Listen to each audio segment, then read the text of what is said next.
नमस्ते संस्कृताय प्यारे दोस्तों, इस वीडियो में हम लेकर के आए हैं नट वैदिक साहित्यम का 43वां भाग, जिसमें कि आज हम आपको बताने वाले हैं माध्यन्दिन संहिता में रुद्र स्वरूप से संबंधित कुछ अन्य महत्वपूर्ण मंत्रों को। प्यारे दोस्तों, इससे पूर्व माध्यन्दिन संहिता के 16वें अध्याय के 3 मंत्र पूरे हो चुके हैं। उसमें रुद्र का स्वरूप कैसा है ये हम आपको बता चुके हैं दोस्तों। तो आज की वीडियो में हम चौथे मंत्र से लेकर 10वें मंत्र तक को आपको बताएंगे दोस्तों कि उन मंत्रों में रुद्र के किन किन स्वरूपों की स्तुति की गई है, किन किन रूपों में भगवान रुद्र की स्तुति की गई है, जो कि परीक्षा की दृष्टि से बहुत ही महत्वपूर्ण है दोस्तों। जैसा कि हमें पता है, हम हर वीडियो में बोलते हैं दोस्तों कि यूजीसी नेट संस्कृत कोड 73 में बहुत ही गहराई से पूछा जाता है, पिछले प्रश्न पत्रों में भी देखा गया है, तो उसी के अनुसार दोस्तों हम ये तैयारी भी करवा रहे हैं। यदि आपने पहले वाली वीडियोज नहीं देखी है दोस्तों, तो डिस्क्रिप्शन में लिंक है, आप वहां जाकर के उनको देख सकते हैं। तो चलिए दोस्तों, प्रारंभ करते हैं आज की इस महत्वपूर्ण भाग को।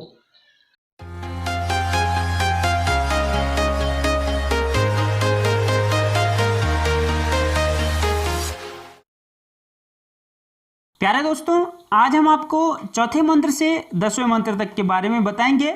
इससे पूर्व पिछले वीडियो में हमने 3 मंत्र तक आपको बता दिया था। 3 मंत्र तक का जो अर्थ था, जो महत्वपूर्ण जो अंश थे, उनको हमने बता दिया था। तो आज हम चौथे मंत्र से लेकर के 10वें मंत्र तक आपको बताएंगे दोस्तों। तो ये अभी जो हमारा पाठ चल रहा है, जिसके बारे में हम आपको बता रहे हैं दोस्तों, ये माध्यन्दिन संहिता का 16वां अध्याय है, जो कि रुद्राष्टाध्याय में 5वें अध्याय में भी विद्यमान है दोस्तों। तो चलिए प्रारंभ करते हैं। वैसे तो मंत्रों का उच्चारण बिना स्वर के नहीं करना चाहिए, अनुचित माना जाता है, लेकिन दोस्तों अभी हम केवल परीक्षा की दृष्टि से आप लोगों को बता रहे हैं, पढ़ा रहे हैं और अपने आप भी पढ़ रहे हैं, तो उसमें कोई दोष नहीं है। हरि ओम मा शिवे न वचसा त्वा गिरिशाच्छा वदामसि यथा नः सर्वमि जगद यक्ष्मगुं सुमना असत। जैसा कि दोस्तों आप देख रहे हैं कि ये मंत्र, इस मंत्र में कहीं पर भी स्वर नहीं लगाया है, और यदि लगाते तो सस्वर हमें गाना भी पड़ता। तो हमने कहीं भी इसमें स्वर नहीं लगाया, क्योंकि केवल परीक्षा की दृष्टि से ही अभी हम पढ़ रहे हैं, और जहाँ स्वर की आवश्यकता पड़ेगी हम आपको बता भी देंगे। तो प्यारा दोस्तों, इसमें कई जगह पर जो है, जो विसर्ग है वैदिक मंत्रों में या यजुर्वेद में देखा गया है, जो विसर्ग है तो विसर्ग कई प्रकार के हैं, और जो गुंग है, गुंग भी कई प्रकार का है दोस्तों। तो जो फॉन्ट में जो उपलब्ध होता है, तो उसके अनुसार ही हमने यहाँ पर गुंग अथवा विसर्गों का प्रयोग किया है दोस्तों। तो चलिए इसका अर्थ आपको बता देते हैं। अस्य परमेष्टि ऋषि नित्रिद आर्षि अनुष्टुप छंदः शेषम पूर्वत, अर्थात रुद्रो देवता पाठे विनियोगः, ये पाठने विनियोगः। तो यहाँ पर ये विनियोग के लिए कहा जाता है। पहले विनियोग होता है मंत्रों का, उसके बाद मंत्रों का पाठ होता है। लेकिन हम यहाँ पर जो है केवल आपको परीक्षा की दृष्टि से ये हमने आपको बताया कि इस मंत्र के ऋषि परमेष्टि है, और इसमें निचृद आरसी अनुष्टुप छंद है दोस्तों, और इसके देवता रुद्र हैं। ये भी आपको ध्यान रखना है। और साथ ही हमने आज आपके लिए थोड़ा सुविधा हो, उसके लिए हमने जो प्रमुख है उनको हमने, उन शब्दों को हमने अंडरलाइन किया हुआ है। तो चलते हैं अभी व्याख्या में, अर्थ सहित आपको बताते हैं। गिरीश, गिरीशः, गिरीश, यहाँ पे गिरीश आ रखा है दोस्तों, गिरीश। तो गिरौ कैलाशे सेते गिरीशः, जैसा कि हमने पिछली वीडियो में भी आपको बताया, जो कैलाश में सोने वाला है, कैलाश निवासी जो है, वह गिरीश कहलाते हैं। गिरीशः, गिरी, री बड़ी नहीं है दोस्तों, यहाँ पर ध्यान देंगे सभी, यहाँ पर छोटी है, गिरीशः। तो तत्संबुद्धौ हे गिरीश, इसलिए यहाँ पर विसर्ग नहीं आया, क्योंकि ये संबोधन का प्रयोग है दोस्तों। तो हे गिरीश, शिवेन मंगल रूपेण वचसा, मंगल वचनों के द्वारा, वचसा वचनेन, वचन के द्वारा, त्वाम, त्वा अर्थात त्वाम अच्छा, तुमको प्राप्त करने के लिए, वदामसी, वदामह प्रयार्थ यामहे, तुमको क्या प्राप्त करने के लिए हम सब जो है मंगल वचनों के द्वारा आपकी प्रार्थना कर रहे हैं। तो जो प्रमुख है यूजीसी नेट संस्कृत के लिए, पहले है गिरीशः। यहाँ पर ध्यान देंगे कि यहाँ पर ई छोटी है, ईशः, गिरी प्लस ईशः नहीं है, ये हम ध्यान रखेंगे, गिरी प्लस सा होगा। और हम प्रार्थना कर रहे हैं, नह अस्माकं सर्वम संपूर्णम, और हमारे संपूर्ण जगत, जगत अर्थात जंगमम मनुष्य पशुआदि, हमारे जो पुत्र पौत्रादि भाई बंध है, जो पशु इत्यादि है, यथा येन प्रकारेण अयक्ष्मम, जिस प्रकार से अयक्ष्मम मतलब होता है रोग रहितम या व्याधि रहितम, तो ये भी महत्वपूर्ण है, हमने अंडरलाइन किया है, इसको भी आप नोट कर लें दोस्तों। तो जो व्याधि रहित हो जाए, कौन, हमारे पुत्र पौत्रादि और पशु इत्यादि व्याधि रहित हो जाए, सुमनः, और क्या हो जाए, शोभनम मनः, और निर्मल मन वाले हो जाएं, असत तथा कुरु इत्यर्थ। तो हे ईश्वर, हे रुद्रदेव, आप ऐसा करो, आप ऐसा करो कि जिससे हमारे जो पुत्र पौत्रादि है, जो पशु आदि है, वो सभी रोग रहित हो जाएं और निर्मल मन वाले हो जाएं। तो ऐसा इसमें कह रहे हैं दोस्तों। तो पहला गिरीश आप नोट कर लो और अयक्ष्मम नोट कर लो, जो कि परीक्षा की दृष्टि से बहुत महत्वपूर्ण है। चलिए दोस्तों, चलते हैं दूसरे मंत्र में। ज़्यादा समय नहीं लगाएंगे दोस्तों, क्योंकि इस अध्याय में 66 मंत्र हैं, तो हम बताएंगे तो पूरा आपको, लेकिन जो आपके लिए महत्वपूर्ण होगा वो भी हमने यहाँ पर अंडरलाइन किया हुआ है, उसको भी आपको बता देंगे। तो चलिए 5वें मंत्र में चलते हैं। हरि ओम अध्यवोचदधिवक्ता प्रथमो देव्योऽभिखक अहिश्च सर्वांजं भयन् सर्वांश्च जातु धान्यो धराचीः पराशुभ। तो जब हमने वैदिक मंत्रों में देखा है, यह जो होता है, यह का पेट जो है जैसे स होता है षटकोण वाला, तो ऐसे ही यह का पेट कटा हुआ होता है, तो उसको ज का उच्चारण करते हैं दोस्तों। तो यहाँ चलेंगे, अभी इसका हम अर्थ आपको बता देते हैं। इसके ऋषि प्रजापति ऋषि है और भूरिग आर्षि बृहति इसमें छंद है दोस्तों। छंदों की वीडियो हमने बनाई है, वहाँ जाकर के आप छंदों के बारे में जान सकते हैं। भूरिग आर्षि बृहति छंद है। अब क्या कह रहे हैं, अधिवक्ता अधिवदनशील निगम कथन तत्पर, जो वेदों का ज्ञान रखता है, वेदों के बारे में बोलने वाला है, जानकारी रखने वाला है, वेदों का ज्ञाता है। प्रथमः पूज्यत्वात् सर्वेषां मुख्यः, पूजनीय होने के कारण जो सभी का क्या है, मुख्य है और मुख्य है। देव्यः देव्यभ्यो हितः, और जो देवताओं का क्या है, हितकारी है। भिखक स्मरणेनेव रोगनाशको रुद्र, जो स्मरण से ही क्या रोगों का नाश कर दे, ऐसा रोगनाशक रुद्र जो है। अध्यवोचत, वह रुद्र माम सर्वाधिकम वदति, अर्थात अयम सर्वाधिको याजको भवतु इत्यर्थ। कहने का मतलब यह है, वह रुद्र जो क्या है, जो ज्ञाता है, निगमों का ज्ञाता है, जो प्रथम पूज्य है, जो देवों का हितकारी है और जो सभी रोगों को नाश करने वाला है, ऐसा रुद्र जो है क्या करे, मां मुझे सर्वाधिक बोले, जिससे कि मैं क्या हो जाऊं, सबसे प्रसिद्ध हो जाऊं, इसलिए वो मेरे साथ ही अधिकतर बोले। अब ये तो प्रार्थना थी, ये प्रार्थना कह रहे हैं, भाष्य में कहा गया है कि परोक्षम उक्त्वा प्रत्यक्षम, अर्थात ये परोक्ष जो है अंदर से एक प्रार्थना थी, आप जो है प्रत्यक्ष रूप में बाहर की प्रार्थना है कि हे रुद्र, और च सर्वान संपूर्णान आहान सर्प व्याघ्रादीन, और आप जो है सभी जो सर्प व्याघ्र है, अर्थात सर्प इत्यादि व्याघ्र इत्यादि हैं पशु या हिंसक जो पशु है, विनाशयन उनका नाश करके, समस्ताः सर्वाः अर्थात समस्ताः अधराचि, और समस्त अधराचि अर्थात अधोगमनशीला, अधोगमनशील जो क्या है, यातु धान्य राक्षसी। तो इसको यातु धान्य को भी आप नोट कर लेंगे दोस्तों। तो यातु धान्य अर्थात राक्षसी जो है, राक्षसियाँ, तो जो अधोगमन करने वाली जो राक्षसियां हैं, च पराशुभ अस्मत्तो दूरी कुरु, उनको भी आप क्या कर दो, हमसे दूर कर दो। तो ये ऐसी हम जो है भगवान शिव जी से या भगवान रुद्र से हम प्रार्थना कर रहे हैं कि हे रुद्र, आप क्या हो, आप निगमों के ज्ञाता हो, आप सबसे प्रमुख हो, आप देवों के हितकारी हो, रोगों के निवारण करता हो।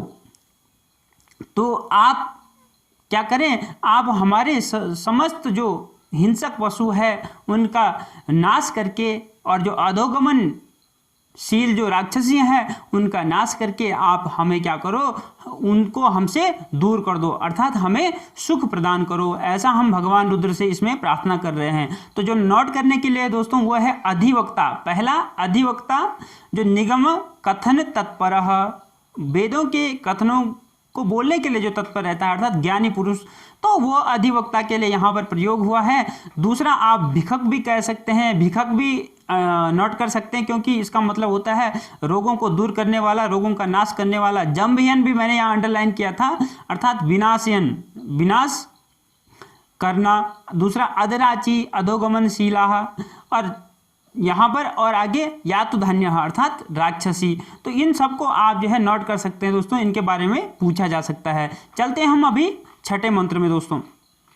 हरि ओम मा असौ जस्ताम्रो अरुण उत बभ्रुः सुमंगलः जय चेन गुं रुद्रा अभितो दिक्षुश्रिताः सहस्रसो वैखा गुंहेड ईमहे। तो देखेंगे दोस्तों, अब इसमें क्या कह रहे हैं, इसमें भगवान रुद्र का जो वर्णन है वो आदित्य स्वरूप में है दोस्तों। तो आदित्य स्वरूप में उनका वर्णन यहाँ पर कर रहे हैं, उनसे प्रार्थना कर रहे हैं। इसके ऋषि प्रजापति हैं, विराट आरसी इसमें पंक्ति छंद है दोस्तों, और रुद्र इसमें देवता है। तो चलिए प्रारंभ करते हैं इसकी व्याख्या को।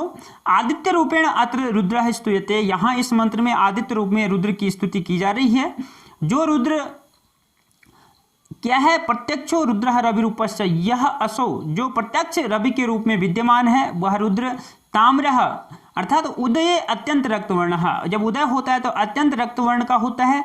च अरुणः अस्त काले रक्तवर्ण, और जब अस्त होता है तो उस समय वह रक्तवर्ण का होता है। और उत अर्थात अपि बभ्रुः अन्य काले पिंगल वर्ण, और जो बीच का काल, उदय और अस्त के बीच का जो काल होता है उस समय भगवान सूर्य कैसे रहते हैं, पिंगल वर्ण के रहते हैं, पीत वर्ण के रहते हैं। कह रहे हैं सुमंगलः शोभनानि मंगलानि यस्य सः, और जो कैसे हैं, जो सुमंगल है, ऐसे भगवान सूर्य, भगवान रुद्र आदित्य के रूप में जो है इन रूपों को धारण करते हैं। इन तीनों रूपों को सभी के मंगल करने हेतु क्या करते हैं, वह इन तीनों रूपों को धारण करते हैं। सूर्योदय सर्व मंगल प्रवर्तनात् कर्मेण एतानि रूपाणि दधाति इति अभिप्रायः। तो सूर्योदय में वो सभी के मंगल करने हेतु वह इन क्रम से इन रूपों को धारण करते हैं। भगवान रुद्र ही आदित्य के रूप में है, ऐसी प्रार्थना यहाँ की जा रही है दोस्तों। और चलते हैं और आगे। और पुनः ये सहस्रशः संख्या, जो हजारों संख्याओं में रुद्राः शिव स्वरूपाः, जो रुद्र हैं, एनम अभितः इस आदित्य के चारों ओर जो किरण रूप, जो शिव स्वरूप, जो शिव के क्या है स्वरूप हैं, जो रुद्र हैं, हजारों रुद्र जो किरण रूप में किसमें, इस भगवान सूर्य पे हैं, सूर्य के चारों ओर है, वह उन किरणों पे क्या है, दिक्षु प्राच्यादि दिक्षु श्रिता आश्रिता, उन्हीं किरणों पे प्राच्यादि अर्थात जो 10 दिशाएं हैं वो उन्हीं किरणों पे आश्रित है दोस्तों। और ऐसाम रुद्राणाम जिन रुद्रों के हेडः अस्मद अपराधजम क्रोधम, और उन्हीं रुद्रों के क्या जो हमारे किए हुए अपराध है उनसे उत्पन्न जो क्रोध है, उस क्रोध को हम कैसे ईमहे, उस क्रोध को हम भक्त्या निवारयामः, उस क्रोध को हम अपनी भक्ति से, उपासना से, अर्चना से उस क्रोध का हम निवारण करते हैं। ऐसे भगवान आदित्य रूप रुद्र से यहाँ प्रार्थना की जा रही है दोस्तों। तो आदित्य रूप में रुद्र का वर्णन है, कैसे वो उदय काल, मध्य काल और अस्त काल में कैसे किस किस वर्णों के होते हैं, उनकी जो किरणें हैं वह भी शिव स्वरूपा है, ऐसा यहाँ पर कहा गया है दोस्तों। तो चलिए दोस्तों चलते हैं और आगे। यहाँ पर जो हेडा है वो मैंने अंडरलाइन किया है, इसको आप नोट कर सकते हैं, इसका मतलब क्रोध है, तो इसको हम नोट कर सकते हैं, पूछा जा सकता है दोस्तों परीक्षा में। और आगे चलते हैं 7वें मंत्र में। हरि ओम असौ जो वसर्पति नीलग्रीवो बिलोहितः उतैनं गोपा अदृशन्नुदाहार्यः सदृष्टो मृडयातिनः। अब देखेंगे दोस्तों यहाँ पर इसके ऋषि प्रजापति ही हैं, विराट आरसी पंक्ति छंद है, और रुद्रो देवता, रुद्र ही इसके देवता है और पूर्वत है।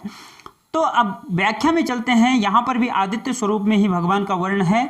यह असौ आदित्य, असौ अर्थात आदित्य रूप, जो आदित्य रूप भगवान नीलग्रीव विष धारणेन नीलाग्रीवा अर्थात कंठो यस्य सह नीलग्रीव, जिसकी जो है नीली क्या है, ग्रीवा है, जिसकी ग्रीवा अर्थात नीला कंठ है जिसका, वह नीलग्रीव कहलाता है।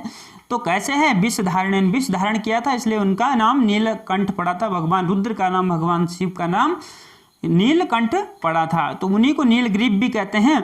तो अस्तमय नीलकंठ इव लक्ष्य, तो आदित्य रूप में कैसे वो नीलकंठ है, तो कह रहे हैं कि अस्त के समय में भी थोड़ा सा नीले दिखाई देते हैं। दूसरा, आसमान नीला है इसलिए थोड़ा सा वो नीले भी प्रतीत होते हैं, इसलिए उनको नीलकंठ ऐसा कहा गया, ऐसा लक्षित किया गया है।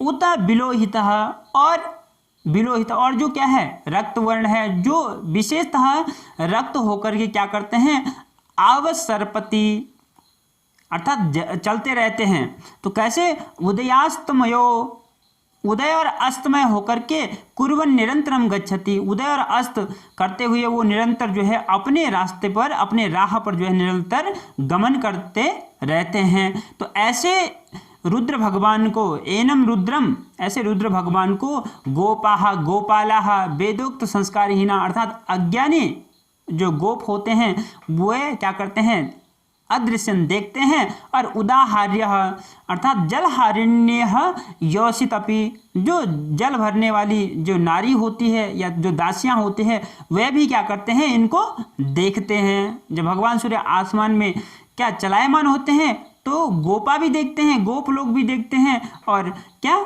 जलहारी जो नारी होती है, जो दासी होती है वो भी देख सकते हैं। यहाँ पर कह रहे हैं कि जिनको अज्ञानी गोप भी देख सकते हैं और नारियां, जल भरने वाली नारियां भी देख सकते हैं, ऐसे वो आदित्य स्वरूप शंकर भगवान या शिव भगवान जो है दृष्टासन अपने स्थान पे स्थित होकर के वह नह असमान मृडयाति अर्थात सुखयतु, हमको क्या करें, सुखी करें।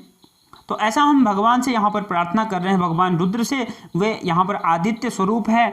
तो ऐसे भगवान को सभी लोग, चाहे वो छोटा हो बड़ा हो, अज्ञानी गोप और दासियां भी देख सकती है।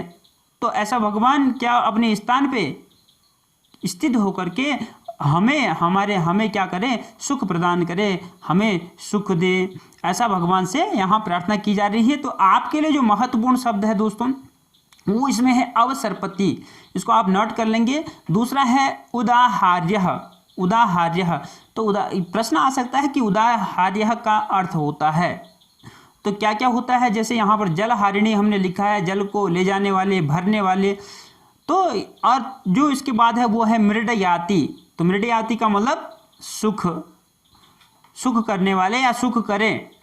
यहाँ पर लट लकार का प्रयोग है, सुख यतु, हमें सुखी रखें या सुखी करें, तो इसका मतलब है सुख करने वाले। तो इन शब्दों को आप नोट कर सकते हैं। चलते हैं दोस्तों 8वें मंत्र में।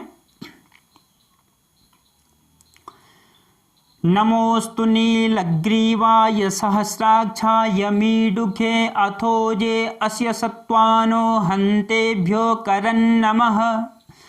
अब देखेंगे इसका अर्थ, इसमें भी प्रजापति ऋषि है दोस्तों, नित्रिद आरसी अनुष्टुप छंद है, और रुद्रो देवता, रुद्र इसमें देवता है दोस्तों। तो क्या कह रहे हैं, व्याख्या में चलते हैं।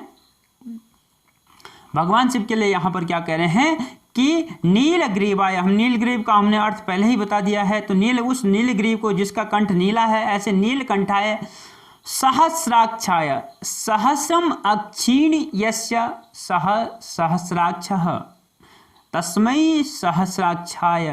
तो यहाँ पर उस सहस्राक्ष की बात कर रहे हैं जिसकी जो है हजारों आंखें हैं, वह इंद्र स्वरूप भगवान कौन, रुद्र। और मीडुखे, अब मीडुखे की बात कर रहे हैं दोस्तों, और आगे थोड़ा चलते हैं। मीडुखे, मीडुखे अर्थात वृष्टिकर्त्रे प्रजन्य रूपाय, जो वृष्टि करने वाले हैं, जो प्रजन्य रूप हैं, वो भगवान रुद्र प्रजन्य रूपाय, उन प्रजन्य रूप को क्या है, नमस्कार है, नमस्कार अस्तु भवतु, उनको क्या है, नमस्कार है। अथोपि, अथ अपि अस्य रुद्र से, और जो इस रुद्र की क्या है, ये सत्वानः, जो इसके क्या है, सेवक है। तो इसको भी आप अंडरलाइन कर लेंगे दोस्तों, इसको भी आप लिख लेंगे। सत्वानः अर्थात जो सेवकाः, तो प्राणिनः सेवका, जो इसके जो है, जो भी इसके सेवक हैं, भक्तगण हैं, तेभ्यः उनको भी क्या है, अहम कौन, स्तुति करता, नमः नमस्कारम, अकरम अर्थात करोमि, उनको भी मैं क्या करता हूँ, नमस्कार करता हूँ। तो भगवान वृष्टिकर्ता जो मीडुखे को भी आप नोट कर लेंगे, ये भी बहुत महत्वपूर्ण है दोस्तों। तो उस मीडुखे अर्थात प्रजन्य रूप को, जो पर्जन्य रूप है, वृष्टि के रूप में जो है उस भगवान को मैं नमस्कार करता हूँ। साथ ही उसके जो दास है, उसके जो सेवक है, उनको भी मैं क्या करता हूँ, प्रणाम करता हूँ। यह 8वें मंत्र में कहा गया है दोस्तों। तो चलिए दोस्तों चलते हैं अब 9वें मंत्र में। प्रमुंच धन्वनस्त्वमुभयोराज्ञोर्जामज्जाश्चते हस्तैखवः पराता भगवो वप। अब देखेंगे यहाँ पर प्रजापति ऋषि है दोस्तों। भूरिग आर्ष अनुष्टुप या उष्णिक छंद है, अनुष्टुप नहीं दोस्तों, यहाँ पर भूरिग आर्षी उष्णिक छंद है यहाँ पर दोस्तों। और रुद्र देवता है। क्या कह रहे हैं कि हे भगवः, हे भगवान जो परम ऐश्वर्य संपन्न है, ऐसे भगवान को कह रहे हैं, रुद्रदेव को कह रहे हैं कि धन्वनः धनुषः, जो आपके धनुष है उस धनुष के क्या उभयो हो, दोयो हो, दोनों क्या आर्तन्यो हो, आर्तन्यो हो आप नोट कर लेंगे, कोट्यो हो, जो दो कोटियां है, जो दो कोटि स्थित है, दोनों छोर, छोर हम कह सकते हैं, जो दोनों छोर हैं आपके धनुष के, ज्याम मौरविम, और उनके बीच में स्थित जो क्या है, मौरवी है, जो प्रत्यंचा है, उस प्रत्यंचा को त्वम प्रमुंच दूरी कुरु, अर्थात उस प्रत्यंचा को तुम क्या कर दो, त्याग दो, उसका आप त्याग कर दो, उसको आप छोड़ दो या दूर कर दो। च याहते, और जो आपके क्या है, हस्ते, आपके हाथ में जो ईखवः बाणाः, जो आपके हाथ में जो बाण है उनको भी, ताह सरान परावपः, और जो आपके हाथ में बाण है उनको भी आप क्या कर दो, पराक्षिपः, उन बाणों को भी आप जो है दूर फेंक दो। ऐसा भगवान शिव से प्रार्थना कर रहे हैं, रुद्र से प्रार्थना कर रहे हैं कि आप जब भी हमारे समक्ष हो, जब भी हमें दिखाई दे, तो आप बिना अस्त्र शस्त्रों के आप हमें दिखाई दें। इसलिए कह रहे हैं कि जो आपके धनुष की जो दोनों छोर है उनकी मध्य में स्थित प्रत्यंचा को आप जो है त्याग दो, और आप के हाथों में जो ये बाण है यह भी, इनको भी आप दूर फेंक दो, जिससे कि आप हमारे सामने बिना अस्त्र शस्त्रों के प्रकट हो। तो ऐसा भगवान शिव से प्रार्थना इसमें कर रहे हैं। चलेंगे दोस्तों अभी 10वें मंत्र में, इसमें भी आप कुछ नोट कर लें, जैसे आर्तन्यों को मैंने बोला था आप नोट कर लेना, इसमें और भी कई सारी चीजें हैं, कुछ भी पूछ सकते हैं। तो चलिए और आगे चलते हैं 10वें मंत्र में। ओम विजन धनु कपर्दिनो विशल्यो बाणवा उत अनेसन्नस्य जा इखव आभुरस्य निखंगधिः। तो क्या कर रहे हैं यहाँ पर प्रजापति ऋषि है, भूरिग आर्श्री अनुष्टुप छंद है दोस्तों, और रुद्र इसमें देवता है।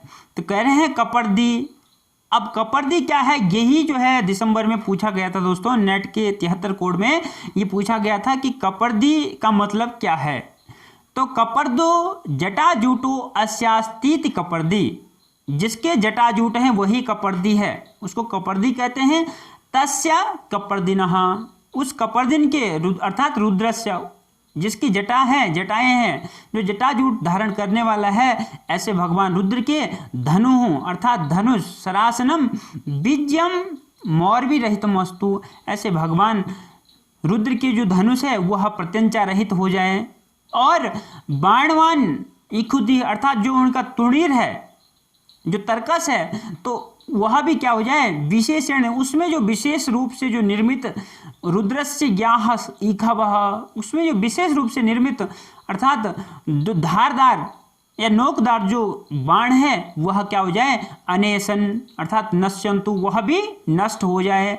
और कह रहे हैं अस्य रुद्रस्य निखंगदिः अर्थात कोशः, इस रुद्र का जो कोश है, किसका कोश है, जो खड्ग रखने वाला जो कोश है वह कोश भी क्या हो जाए, आबहु खड्ग रहितो अस्तु, वह कोश भी उनका क्या हो जाए, खड्ग रहित हो जाए। तो कहने का मतलब यह है कि रुद्र अस्मान प्रति न्यस्त सर्व शस्त्रो अस्तु इत्यर्थः, कि हे रुद्र हम लोगों के प्रति आप हमेशा बिना अस्त्र शस्त्र के ही रहें। तो जब भी हमें आप दिखो, हमें आप दर्शन दो, तो आप बिना अस्त्र शस्त्र के ही आप दिखो। इसलिए भगवान से ये प्रार्थना कर रहे हैं रुद्रदेव से कि आप जो है आपकी धनुष प्रत्यंचा रहित हो जाएं, और जो आपके धारदार या तीखे जो आपके बाण है वह भी नष्ट हो जाए, उनका भी आप त्याग कर दो, और आपका जो कोष है, जो जहां आप खड्ग रखते हो, वह कोष भी आपका खाली हो जाए। ऐसे भगवान रुद्र से यहाँ पर प्रार्थना कर रहे हैं कि क्योंकि आप हमारे सामने जब भी उपस्थित हो या दर्शन दे तो बिना शस्त्रों के हमें दर्शन दे। तो यहाँ पर प्यारे दोस्तों 10 मंत्र पूरे हो चुके हैं। इसमें भी कुछ नोट करने वाली चीज़ है, जैसे कपर्दिनाह है, मैंने आपको कहा था। दूसरा आबहु है, आबहु बड़ा महत्वपूर्ण शब्द है दोस्तों, तो इसको भी आप नोट कर लेंगे। तो आज हमने प्यारे दोस्तों 10 मंत्रों को आपके सामने रखा, अर्थात चौथे मंत्र से लेकर 10 मंत्र तक आज हमने आपको पढ़ाया दोस्तों। इसमें जो विशेष शब्द थे उनको भी आप प्यारे दोस्तों नोट कर लेना, और जो भी आपको इसमें महत्वपूर्ण लगे, आपने पिछले परीक्षा के जो प्रश्न पत्र थे उनको देखा ही होगा, तो इनमें से ही 2-3 प्रश्न आ रखे हैं दोस्तों। तो चलिए दोस्तों, आज की वीडियो को यहीं पे विराम देते हैं। मिलते हैं दूसरी वीडियो में अन्य मंत्रों के साथ। तब तक के लिए नमस्कार, धन्यवाद।